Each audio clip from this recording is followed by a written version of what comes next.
লালমনিরহাট জেলার হাতীবান্ধা উপজেলা পরিষদ নির্বাচনে মহিলা ভাইস চেয়ারম্যান পদে প্রতিনিয়ত গণসংযোগে ব্যস্ত সময় পার করছেন ডাউয়াবাড়ি ইউনিয়ন পরিষদের সাবেক স্বর্ণপদকপ্রাপ্ত চেয়ারম্যান প্রয়াত আব্দুস সাত্তারের পুত্রবধূ ও প্রাণনাথ পাটিকাপাড়া আদর্শ মাধ্যমিক বিদ্যালয়ের প্রধান শিক্ষক জনাবা মাকতুবা ওয়াসিম বেলি।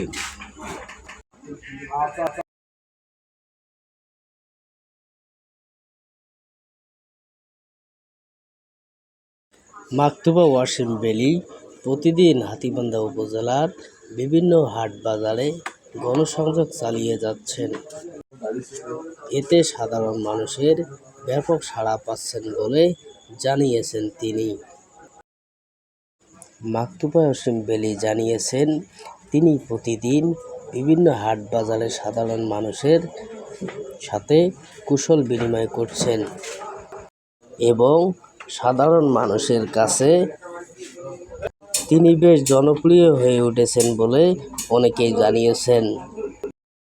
মাকতুবা ওয়াসিম বেলি মহিলা ভাইস চেয়ারম্যান পদে হাতীবান্ধাবাসীর সহযোগিতা ও সমর্থন কামনা করেছেন।